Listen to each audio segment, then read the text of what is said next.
Hoje, o Nando estava ali falando, né, sobre dia de Pentecostes e também aniversário de 51 anos da igreja. É, Hoje é um dia, é um domingo, né, que comemoramos o Pentecostes. É uma das três festas mais importantes do cristianismo, sabia? Assim, com o Natal, a Páscoa e aí o Pentecostes. São as três comemorações mais importantes que nós temos.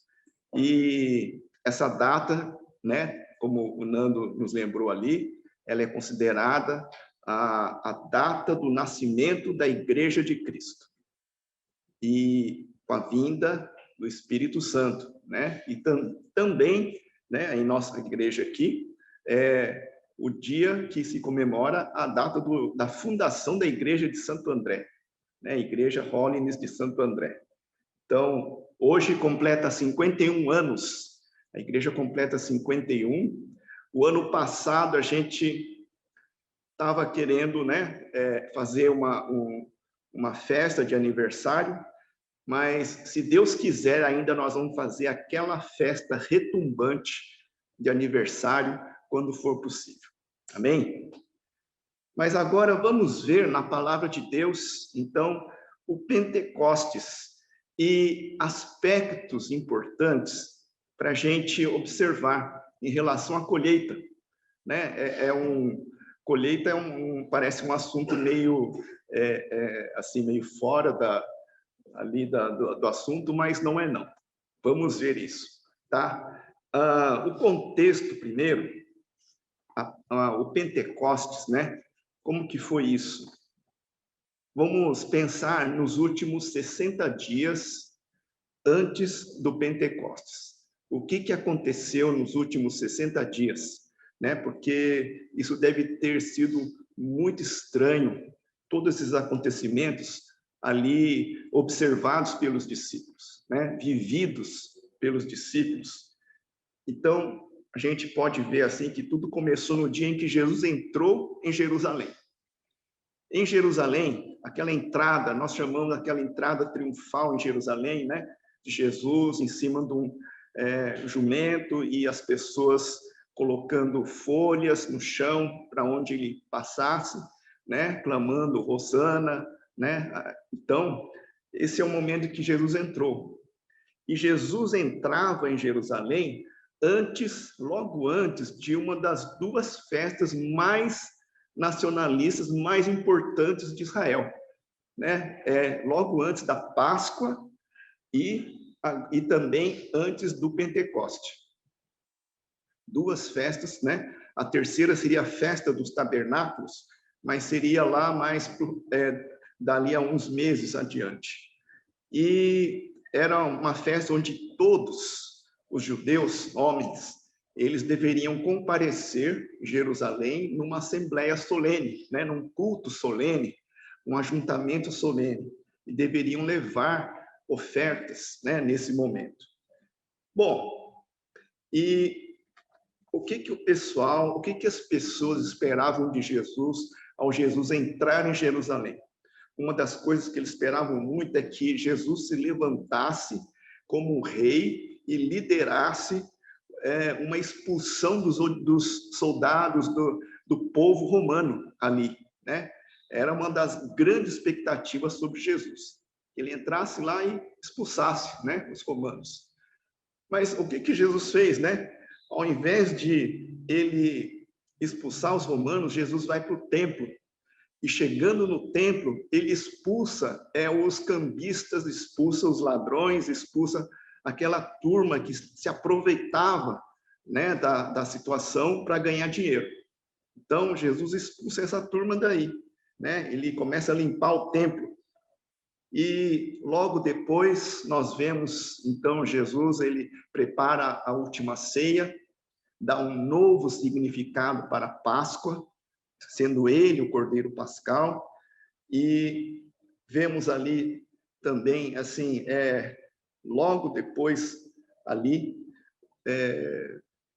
repentinamente, os discípulos, nós vemos também, nesses discípulos, também incluindo outras mulheres, né, Maria Madalena, Maria, mãe de Jesus também, estavam presenciando uma repentina mudança da opinião pública. Ao invés de considerar Jesus como rei, já estavam querendo condená-lo como traidor, né? Então, foi uma mudança muito repentina e Jesus acabou sendo crucificado. É um acontecimento seguinte. E em relação a esse fato da crucificação de Jesus, os governantes de Jerusalém, eles esperavam que tivesse sido o fim dessa seita, que eles consideravam seita, né? O movimento de Jesus era considerado uma seita irritante. Então, eles esperavam que fosse o fim dessa seita. Mas não foi o fim da história, porque Jesus ressuscitou dos mortos 3 dias depois. E celebramos essa ressurreição como, né, o dia da Páscoa. E nós vemos, até aqui, passou mais ou menos 10 dias, desde que Jesus entrou em Jerusalém. Foi a Páscoa. Daí, nós não sabemos, depois que Jesus ressuscitou, nós não sabemos quantas pessoas exatamente viram Jesus ressuscitado. Mas o Paulo, ele afirma lá, 1 Coríntios 15, que o Jesus ressuscitado foi visto por mais de 500 pessoas, né? Então, dentro daqueles, foram assim, um período de 40 dias em que Jesus esteve aparecendo, se revelando a várias pessoas. Então, naqueles 40 dias também, até, né, entre a ressurreição e a ascensão, Jesus deu à igreja aquela que é conhecida como a grande comissão, né? Ele disse que, um pouco antes de deixar, né, essa terra aqui, ele disse: vão, façam discípulos de todas as nações, batizando-os em nome do Pai, do Filho e do Espírito Santo, e ensinando-os a obedecer a tudo que eu ordenei a vocês. E certamente estarei convosco até o fim dos tempos. Então, essa foi a grande comissão, a grande ordem de Jesus para seus discípulos e daí em diante, né? E nós vemos, então, que, chegando ao final de 40 dias, depois da ressurreição, Jesus ascendeu ao céu. Ele subiu ao céu. E essa ascensão foi 10 dias antes do Pentecostes. E deve ter parecido estranho, né? Também para os discípulos. Jesus dá a instrução assim bem clara sobre quando que eles deveriam começar a fazer discípulos, né? Porque na ideia, né, deles, nossa também, Jesus deu uma ordem, então eles deveriam já começar imediatamente. Mas Jesus, ele falou outra coisa, né? Em Atos 1, capítulo 4, 5, Atos capítulo 1, versículo 4, 5 e 8. Jesus diz assim: certa ocasião, enquanto comia com eles, deu-lhes esta ordem: não saiam de Jerusalém, mas esperem pela promessa de meu Pai, da qual lhes falei. Pois João batizou com água, mas dentro de poucos dias vocês serão batizados com o Espírito Santo. Mas recebereis poder quando o Espírito Santo descer sobre vós, e sereis minhas testemunhas em Jerusalém, e em toda a Judéia e Samaria, e até os confins da terra. Então, nós vemos aqui Jesus, ele dando ao mesmo tempo a grande comissão, mas ao mesmo tempo dizendo: espera, né, até que venha o Espírito Santo, né, e vocês serão batizados com o Espírito Santo e vão receber poder para ser minhas testemunhas. Daí vocês vão, né? Mais ou menos isso que Jesus falou para os seus discípulos. E Jesus havia prometido aos discípulos, antes da sua ascensão, né, que o Espírito Santo vinha até eles. Era o conselheiro, né, o conselheiro que Deus iria enviar para confortar as pessoas, né? E quando, nesse período, né, demorou 10 dias até que o Espírito Santo viesse. Vocês imaginam o que os discípulos podiam estar pensando, né? Se fôssemos nós ali, não sei, o que será que passava na cabeça de cada um? Talvez alguns provavelmente estavam querendo ir embora.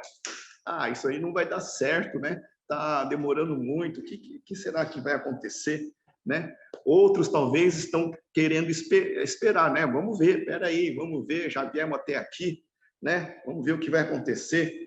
E alguns poderiam ter duvidado de que algo realmente aconteceria, outros, talvez, né, baseado na ressurreição de Jesus, na aparição de Jesus, decidiram esperar até o fim, né, para ver como que ia ser.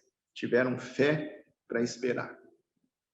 E então vem talvez alguns se perguntem, né, por que eles esperariam ao invés de começar a evangelizar imediatamente, né? Como a gente acabou de falar. Mas vamos ler lá em Atos capítulo 2, versículos de 1 a 12. O que aconteceu, então, né? Atos capítulo 2, versículos 1 a 12. Chegando o dia de Pentecoste, estavam todos reunidos num só lugar. De repente veio do céu um som, como de um vento muito forte, e encheu toda a casa na qual estavam assentados. E viram o que parecia línguas de fogo que se separaram e pousaram sobre cada um deles. Todos ficaram cheios do Espírito Santo e começaram a falar noutras línguas, conforme o Espírito os capacitava. Havia em Jerusalém judeus tementes a Deus, vindos de todas as nações do mundo. Ouvindo-se este som, ajuntou-se uma multidão que ficou perplexa, pois cada um os ouvia falar em sua própria língua. Atônitos e maravilhados, eles perguntavam: acaso não são galileus todos estes homens que estão falando? Então, como os ouvimos cada um de nós em nossa própria língua materna? Partos, médios e elamitas, habitantes da Mesopotâmia, Judéia e Capadócia, Ponto e da província da Ásia, Frígia e Panfilha, Egito e das partes da Líbia, próximas a Cirene, visitantes vindos de Roma, tanto judeus como convertidos ao judaísmo, cretenses e árabes. Nós os ouvimos declarar as maravilhas de Deus em nossa própria língua. Atônitos e perplexos, todos perguntavam uns aos outros: o que significa isso? Né? Todo mundo é algo totalmente inesperado, né? Os discípulos falando em várias línguas e esses povos eram mais ou menos todos os povos ao redor ali de Israel, né? No Império Romano ali, todos, né? Em todos os lados veio gente e começaram assim, eles presenciaram um evento extraordinário, a descida do Espírito Santo, né? O poder de Deus ali descendo sobre aqueles discípulos. E a razão mais importante, né, de por que eles precisavam esperar pelo derramamento do Espírito Santo era capacitar os discípulos para a grande comissão, para serem testemunhas de Jesus, não apenas ali em Jerusalém, né, nem somente na Judéia e Samaria, mas em todos os confins da terra. Então, Jesus preparando os seus discípulos e a sua igreja, né, para fazer discípulos de todas as nações. E trazer pessoas para Cristo. Todo mundo que já trouxe alguém para Cristo sabe que evangelizar, a pessoa crer em Jesus, é algo espiritual. Não é uma coisa meramente intelectual, como se a gente estivesse discutindo política, estivesse discutindo outro tipo, né, de situação corriqueira na nossa vida, dia a dia. é uma disputa espiritual, né? Pelos corações das pessoas. Então, essa comissão, esse fazer discípulos, somente vai ser possível com o poder do Espírito Santo, porque é o Espírito Santo quem faz essa obra de converter pessoas ao Senhor Jesus Cristo. É Ele que vai persuadir, é Ele que vai convencer as pessoas. Então, esse derramamento do Espírito é desse jeito, né? A gente precisa ir. É nossa incumbência falar do Evangelho, mas é o Espírito Santo quem age no coração das pessoas, para que elas possam enxergar, possam aceitar o Evangelho de Cristo. E esse derramamento, então, de Espírito deve ter sido assustador, né? Para os discípulos, para aquelas pessoas ali também, uma coisa muito surpreendente. Mas eles estavam aprendendo uma coisa importante com isso. Estão aprendendo que quando Jesus pede para fazer alguma coisa, Jesus capacita, né? Jesus fornece os meios para cumprir a missão que ele nos dá. Então, uma coisa que a gente pode já assim observar, grosso modo, Jesus, ele nos fornece tudo o que é preciso para cumprir a missão, o chamado que ele nos dá. Uma outra pergunta, né, que pode surgir: por que é que Deus escolheu Pentecostes, exatamente, né, ali, festa de Pentecostes, para derramar o Espírito de Deus, né? Isso daí foi 50 dias depois da Páscoa, exatamente, que veio o Espírito Santo. Exatamente no dia de Pentecostes, né? 50 dias depois da Páscoa, né? Da ressurreição de Jesus. É uma pergunta, né? Que talvez fique na curiosidade. A gente não costuma se perguntar muito por que isso, né? E tem uma série de razões. Deve ter uma série de razões, mas eu acredito assim que uma das coisas principais é o significado da festa do Pentecostes, que explica o que está acontecendo, né? O que era o Pentecostes? A gente fazendo um pequeno parênteses, Pentecostes era um desses 3 principais festivais, né? Comemorações ali do povo judeu. Todos os homens judeus deveriam comparecer. E o Pentecostes, que também é chamado Festa das Semanas, né? É preciso 7 semanas a partir da Páscoa, e depois disso, então, no dia seguinte, no 50º, é que se comemora o Pentecoste. Era uma festa da colheita, início da colheita do trigo. Por isso as pessoas tinham que trazer ofertas com esse trigo, né? Essas primeiras colheitas do trigo, e eram apresentados a Deus. Então a gente pensa, quando o poder de Deus ali desceu sobre os discípulos no Pentecostes,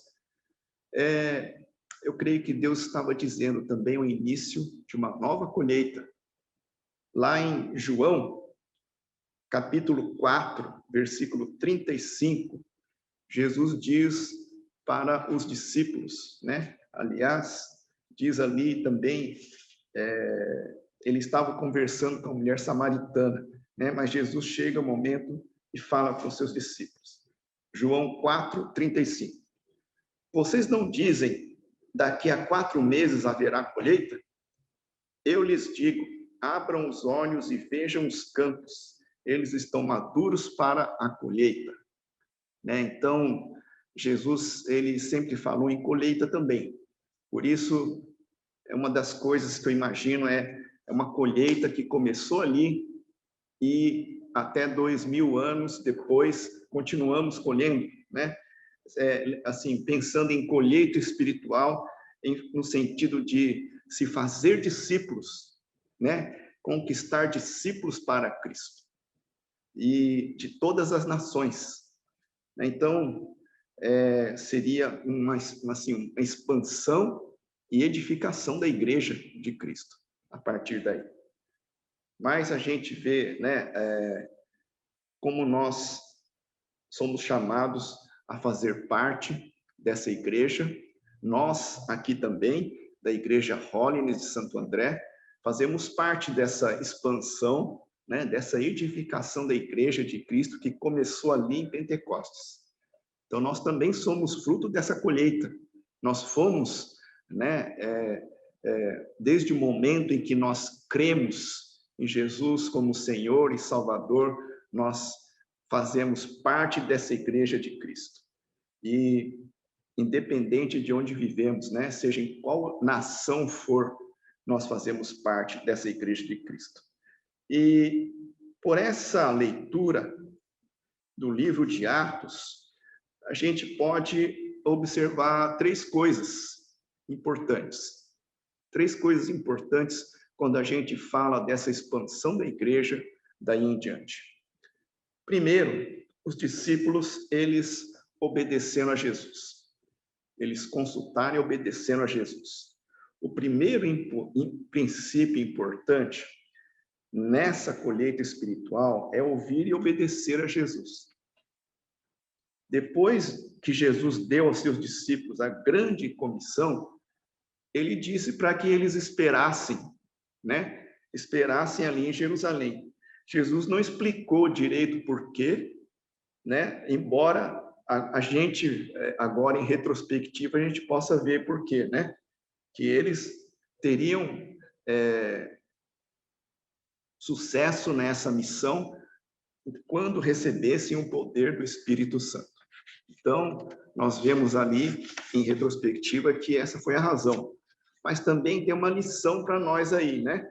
Os discípulos, eles tiveram que confiar, tiveram que aprender a confiar em Jesus, confiar na palavra de Jesus ali para eles, e isso é uma lição para nós. Se nós vamos ser servos de Cristo, nós também temos que aprender a confiar no que ele diz, né, no que Jesus diz na sua palavra para nós. E o que eles fizeram então, né? Eles gastaram seu tempo em oração, gastaram tempo em preparação. Em Atos, capítulo 1, versículo 14, nós lemos assim: todos eles se reuniam sempre em oração, com as mulheres, inclusive Maria, mãe de Jesus, e com os irmãos de Jesus. Era o momento que eles estavam esperando. E reuniam sempre em oração, né? Se prepararam para esse evento do Pentecostes. A oração, ela é muito importante na igreja, sempre foi desde o início, né, uma força motriz para a igreja, para a vida cristã. E essa oração, ela é como uma preparação para tudo que a gente vai fazer, né? Porque é o momento em que nós nos conectamos com o nosso Deus, o nosso Senhor, né? O nosso comandante-chefe, né? O nosso Deus. Então, através da oração, nós nos conectamos e nos ligamos, né? Por assim dizer. Por isso, a oração, ela é tão importante na preparação de qualquer evento que a gente vai fazer, em qualquer direção que a gente vá. A oração. Então, os discípulos, eles gastaram esses 10 dias se reunindo e nós vemos ali que uma dessas ações constantes era a oração. Passaram orando esse tempo de espera. Eles não somente obedeceram a Jesus, mas esperaram em oração.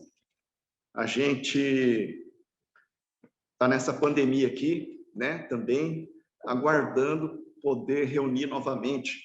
Mas o que nós podemos fazer, né, muitas vezes, em nossas casas, é oração. Podemos gastar tempo em oração, momento de oração. Não sei o que é que Deus está planejando, não sei o que Deus está, qual o propósito dele, né? Com toda essa pandemia ainda, nós não sabemos direito, nem como vai ser após pandemia, não sabemos direito, mas é o momento de nós estarmos em oração também, né? O que Deus deseja, né? O que Ele vai fazer. Então, nos preparemos em oração. Uma segunda coisa é que os discípulos também, eles não podiam fazer tudo por conta própria, né? Eles precisavam do poder de Deus para cumprir essa missão. Por isso que esse é o segundo princípio importante que nós podemos observar aqui nesse texto, que a gente precisa do poder do Espírito Santo.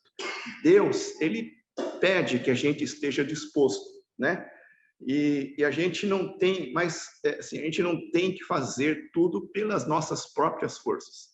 É o próprio Deus quem vai nos capacitar, né? Então, por quê? Porque a igreja não é nossa, na verdade. A igreja pertence a Deus.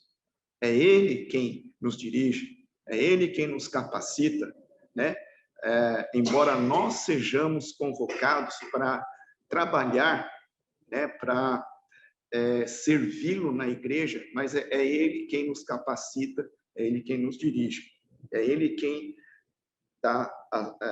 quem nos dá forças para fazermos essa obra.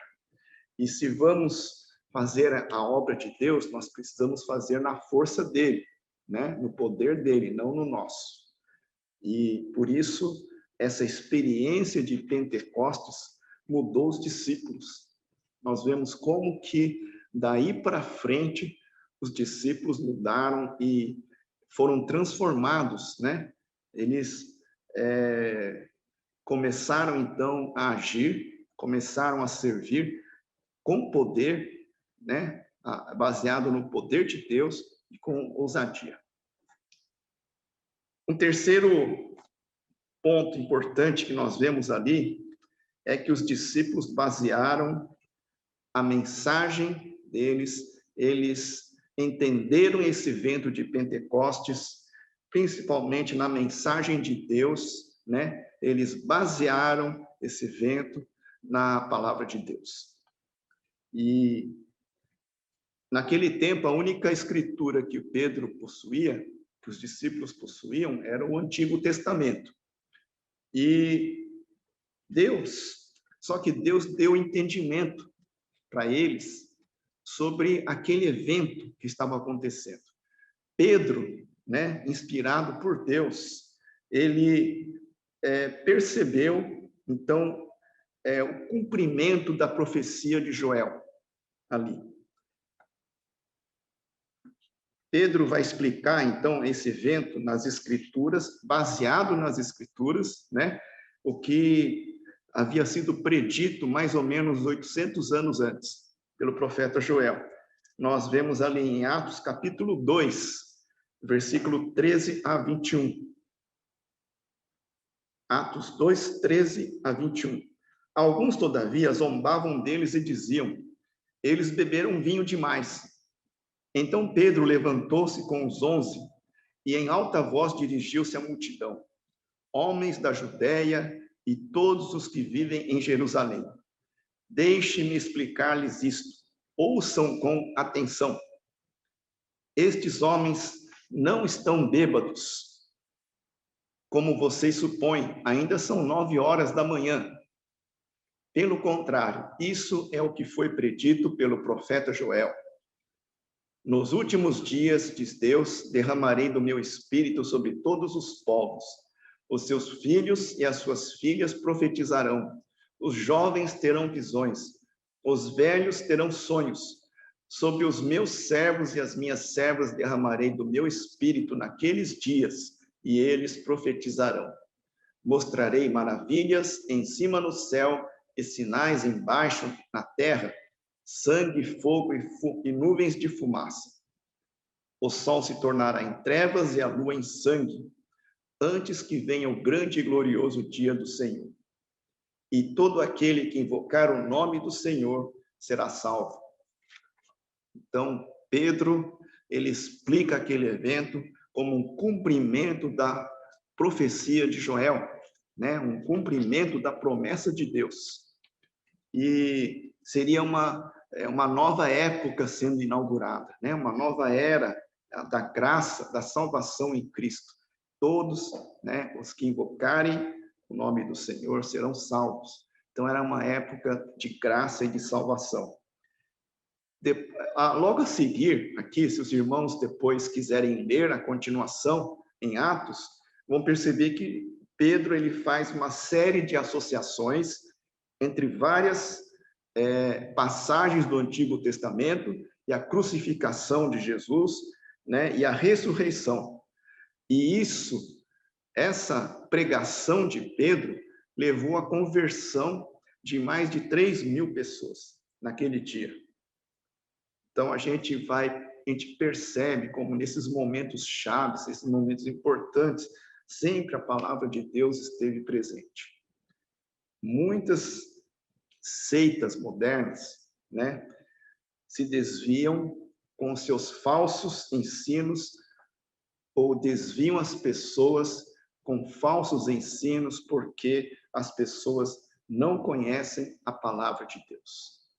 Por isso, quão importante é sempre nós basearmos nosso entendimento, nossa interpretação na palavra de Deus, né?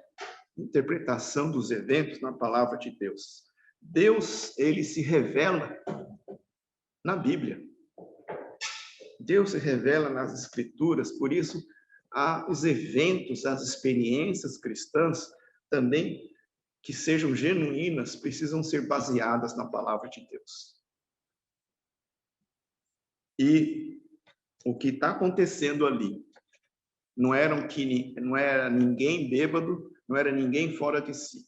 Era o Espírito Santo sendo derramado conforme a profecia de Joel, né? Então foi isso que o apóstolo Pedro declarou para aquelas pessoas ao redor.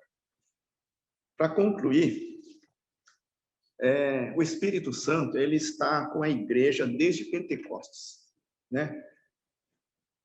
E para que possa entrar em nossas vidas, nos permitir ser o tipo de pessoa que nós fomos criados para ser, que nós somos chamados para ser.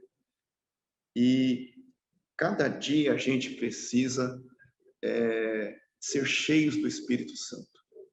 A cada dia a gente precisa permitir que o Espírito Santo de Deus trabalhe em nossas vidas, quebre nosso orgulho, que é o principal problema que nós temos, né?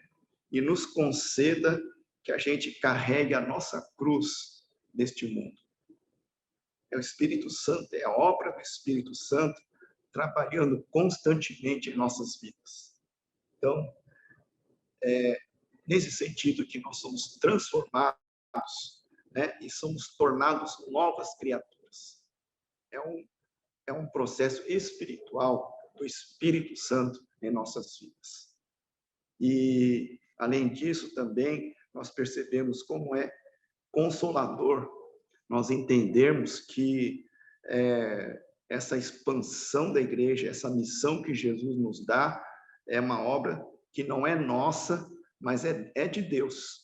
E é Ele quem nos capacita para cumprir essa missão, né? Mas nós somos chamados para trabalhar para o Senhor nessa expansão, nessa missão de Deus. E por isso nós temos responsabilidade para com Ele. Nós não podemos fazer de qualquer jeito. A gente precisa ser responsável, né? E por isso que nossa primeira responsabilidade é que a gente precisa ouvir o que Deus está nos dizendo e obedecer. Ouvir, ver o que a palavra de Deus diz e obedecer. Obedecer em oração. Uma segunda responsabilidade é pedir o poder de Deus para pregar o evangelho. Deus mesmo é quem nos concede, né?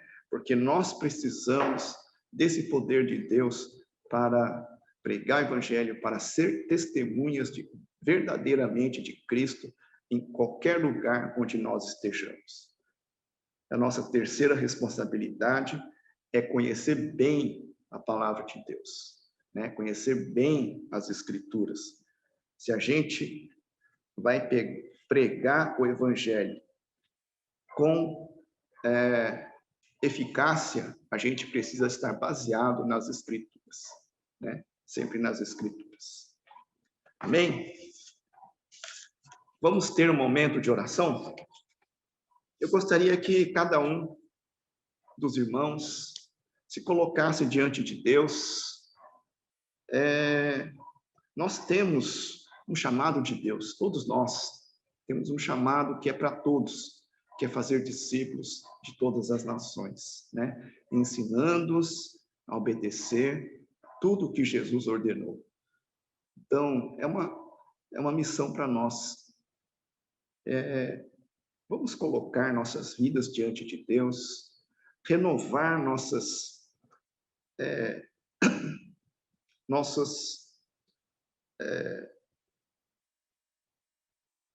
desejo, né? Renovar nossas forças diante de Deus para cumprir, para obedecer aquilo que Jesus está esperando de nós. Vamos nos colocar diante de Deus, pedir a direção dele, né? Para nossas vidas, que ele venha encher nossas vidas com o Santo Espírito dele, nos dando poder para ser testemunhas de Jesus, onde quer que estejamos. Amém? Vamos ter um momento de oração?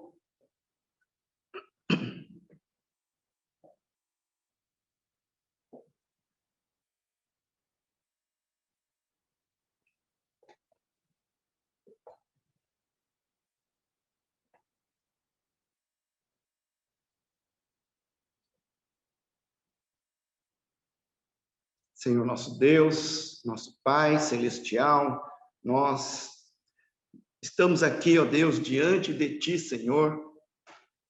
Estamos aqui, Senhor, sabendo, compreendendo quão importante é nós vivermos a nossa vida, nós servirmos ao Senhor no poder do Espírito Santo. E, ó Deus, nós queremos pedir que o Senhor esteja renovando dentro de nós, ó Deus, um espírito inabalável. O Senhor esteja, ó Deus, enchendo-nos com o Teu Santo Espírito, ó Deus, derramando do Teu Santo Espírito sobre esta igreja, sobre cada vida, Senhor, sobre cada pessoa, Senhor, neste momento, e todos aqueles que estão nos assistindo, Senhor, que o Senhor, ó Deus, esteja nos concedendo exatamente aquilo que o Senhor disse para os seus discípulos, ó Deus, poder para ser testemunhas de Jesus em todos os lugares, fazer discípulos de todas as nações. Ó Deus, vem, Senhor, vem nos renovar como pessoas, vem nos renovar como igreja, vem, Senhor, encher nossas vidas, vem encher nossa igreja com a presença do Teu Santo Espírito, ó Deus. Como naquele dia de Pentecostes, nós te pedimos, Senhor. Senhor, venha, Senhor, nos conduzir. Venha, Deus, nos dar ousadia, poder para ser testemunhas de Jesus. Ó Deus, nós nos colocamos diante do Senhor e nós queremos pedir, ó Deus, vem transformar nossas vidas, Senhor. Nós oramos, ó Deus, entregando tudo nas Tuas mãos. Nós entregamos, ó Deus, com gratidão, porque o Senhor é o nosso Deus, o Senhor é o nosso Salvador, o Senhor é aquele que nos criou, é aquele que nos guia, é aquele que nos dirige, aquele que nos transforma. Ó Deus, é aquele que cuida de nós. É o nosso Pai Celestial. Nós, em nome de Jesus, é que nós oramos, agradecendo tudo. Amém. Amém.